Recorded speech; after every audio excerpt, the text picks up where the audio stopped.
Tobago to do bird watching. That the small one there is Goat Island, and the next but one, the big one is Little Tobago. And it's our birds there, and we're taking our boat to go there. We're going to be taking our boat out with Frankie. Goat Island. It have goats and that's no, I don't have no goats on the Goat Island, but we maybe yes, I don't know, but we're just gonna do a tour today with Frankie tours Little Tobago to do the bird watching. Yeah. And this is the lookout right now. We're in Speyside lookout. Have a very, very nice view. Anytime anybody up on this side, they can come and check it out. Alright. So what we're going to be doing, we're going to be heading across the island. Before the island to the back is Little Tobago. We're going to be bypassing the first island, which is Goat Island, right? That's one of the house. The bird sanctuaries you want to the back. It may take us about 5 minutes to get across. The water conditions are good. Right, so we just wait as we go to refuel. As soon as we finish, we come and do it. No, that's history. Back then, way back then, right, there were boats that were left on the island to the Pacific source. But when they come and they build the house over there, there were no more boats on the island.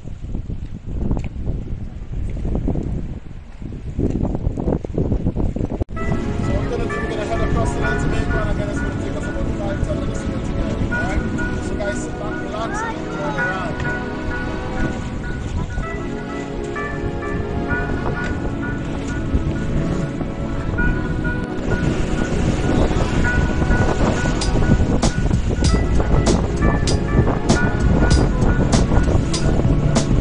So this is the boat ride.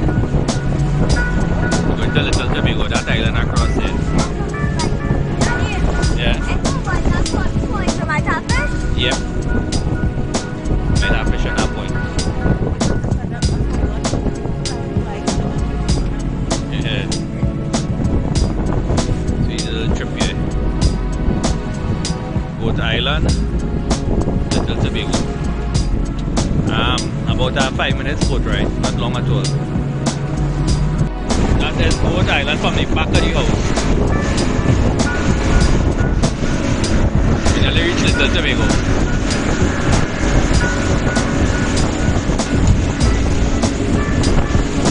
About the history of Little Tobago, right, before we actually start the hike up the island, okay? So let us proceed a couple meters up the trail.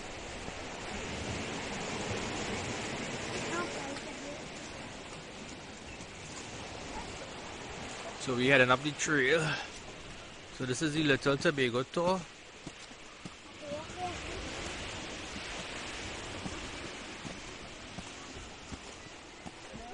A very nice and cool spot.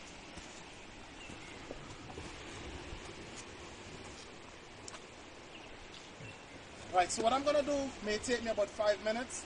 I'm going to basically tell you a little about the island and some of the island's history. Now sometimes as I go along, if I say something and you all do not understand, please do not be afraid to say Z, here's what, I don't understand, or even to slow down, right, that's no problem. I'm happy to repeat myself so that we are all on the same page. Now welcome on to Little Tobago. Again, this is the bird sanctuary island. Little Tobago, it's like 1 mile long, 450 feet to the highest point. The entire island is approximately 500 acres of land. I am not going to be taking you around the entire island for today, okay? I'm going to be taking you along the most productive trail of the island, and we're going to hike up to one of the most beautiful views that we have over here as well. After we have finished at the view, we're going to then come back and we're going to get on the boat to head back, okay? Now this island, Little Tobago, before it was established as a bird sanctuary, it was actually private. It was a private island. It was privately owned by an English guy, and his name was Sir William Ingram. Now Sir William Ingram bought this island way back in the late 19th century. His main purpose was to do cultivation. But Little Tobago, it's a very, very dry island. We have no pipe-borne water, no constant running rivers, only one very small spring. This spring will produce approximately 1 gallon of water per day in the dry season, which is like basically nothing. Now if you also look onto a British map of Trinidad and Tobago, you may also notice that this island was also named after Paul.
right? And this documentary actually helped to put Little Tobago on the map.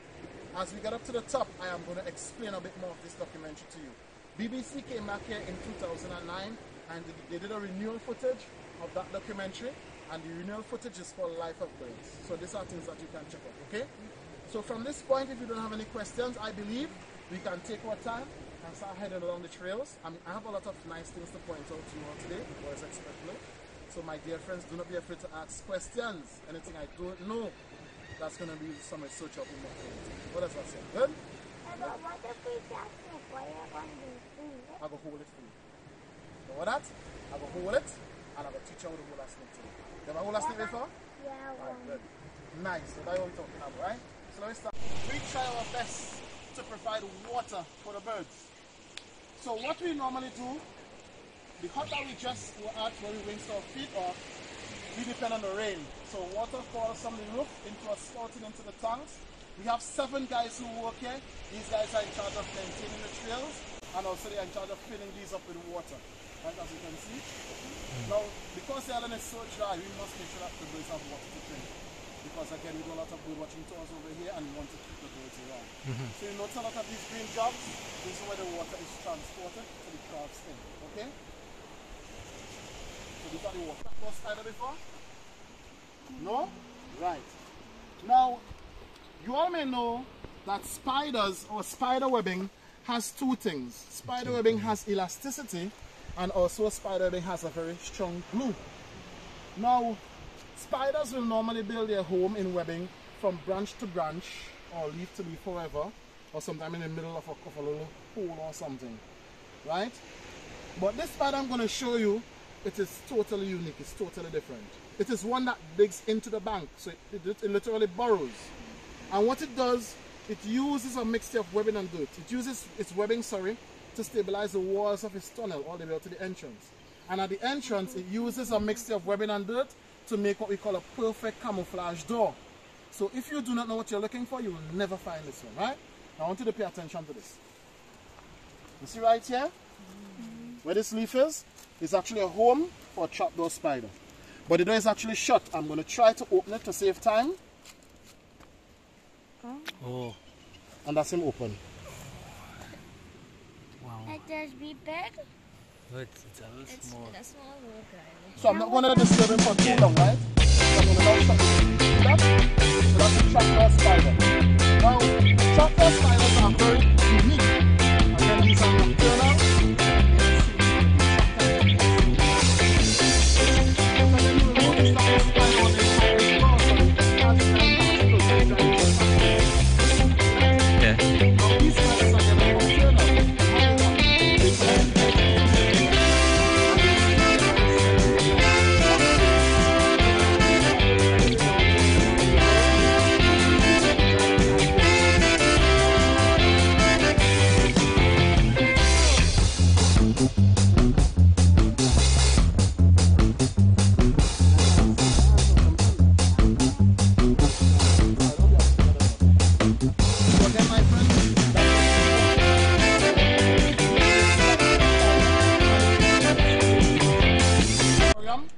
Wraps itself around the bark of the tree. These roots, I promise you, are not tightly clinged onto the tree. So it's doing no form of strangling to the tree whatsoever. You see it right here? No form of harm whatsoever to the tree, or no form of damage to the tree. All it is doing, it's holding up onto the tree to collect whatever waste, which are all the dry leaves, from the tree itself. Right? Also, if you look straight through the middle, you're going to notice a tree that's sort of brownish reddish colored bark, and it's flaking, just about 10 feet in front of us or so. This tree is a very common tree that grows throughout the entire tropics. It also grows in Trinidad as well.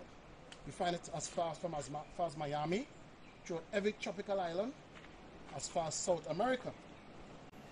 This tree is called a gumbo limbo tree, right? In most Caribbean islands, they call them tourist tree. One of the reasons why they call them tourist tree is because what is said, whenever this tree gets into a lot of harsh sunlight, the barking of the tree gets really red and it starts flaking or peeling. So that's the concept of the tree getting sunburn, right? So that's why they call it a tourist tree, right? In Trinidad, it's also known as a naked Indian. Alright, so there are two moths there. Yes, again I'm good here.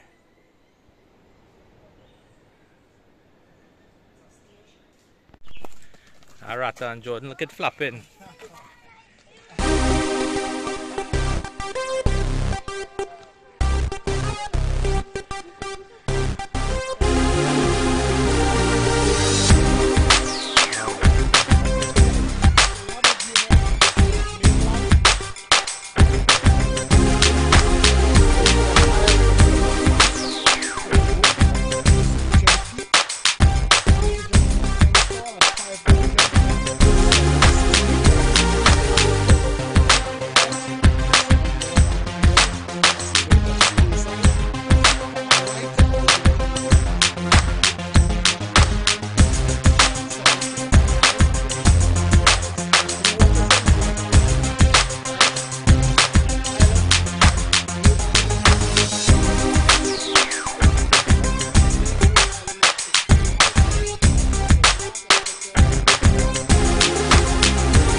Our main viewing point. Right now we are like 250 feet above sea level.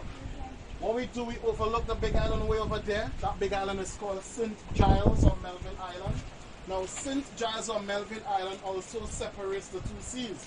Where we are now is the Atlantic, and on the further side of St. Giles, going back that way to Charlottesville, is the Caribbean. Sometimes from here, we can actually see where the two currents meet, and you can see a bit of choppy water activity in the middle there. That's where the two currents are going to collide, and it gives you a really choppy conditions there. Now, St. Giles is also a bird sanctuary, and it's home to the largest nesting colony of frigate birds. Now, if you look at these birds here, you can see them attacking a bird in front there. I don't know if you guys can notice that way over there. Now, what the frigate birds are doing, they are attacking the birds for food. Our star birds of Little Tobago are these white birds flying in front of us. These birds are called Red-billed Tropicbirds. Look at one right here. Look at him coming by. In front of you, look at how beautiful this bird is. It's called a Red-billed Tropicbird. And these are our star birds of Little Tobago. Now at one point in time, the government, they were contemplating of making this bird a national bird of Trinidad. Those two birds are brown boobies. You see them two birds flying together? They just pass in front of it out there. Those are brown boobies with white stomach.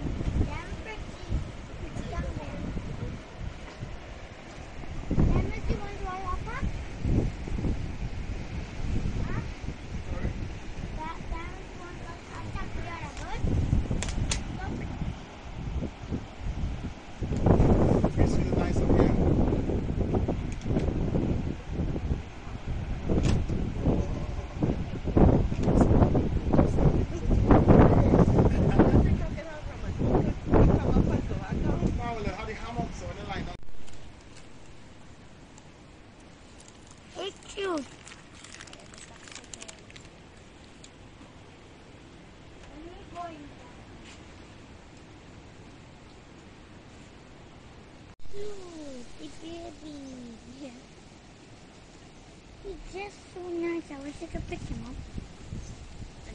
Animal, go pick here. Pick.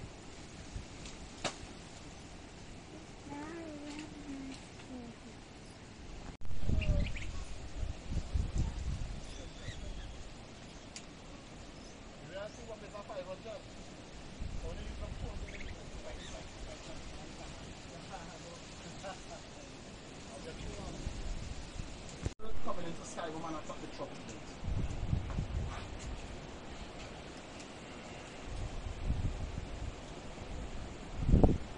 Kyle, Nathan, what do you think of the tour so far? Over here. Look at him, look at him. Oh yeah, look at flying in, yeah. See that attacking him over here? Yeah. Oh yeah. Look at more Oh no, coming in. watch, 3 of them attacking 1, 4. 4 and more coming in, eh? Yeah. 5 Watch now. 5, 6. Right. So what is happening here? Frigate birds do not have oil glands. Remember I talked about oil glands earlier, and that's what the place down here. Oh. So what is happening now is that the frigate birds attack smaller birds that can go into the ocean and catch fish. So the frigate birds will attack them and bully them into regurgitating what undigested meals they are carrying. Right? So that's why we have all the activities in front of us now. The birds are trying to land. Never so often, we're going to get the frigate birds just coming in and trying to bully them into for the meals.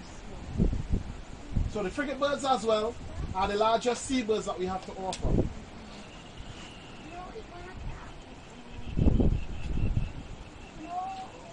See how beautiful these birds are? You wouldn't see these birds nowhere else around Trinidad and Tobago flying around or nesting like this. I just have to say to all the viewers, the view, you don't even matter to see the birds, the view alone taking your breath away. Oh, you like the view? That blue water by there. Yeah, blue and green and mixing. The view here, amazing.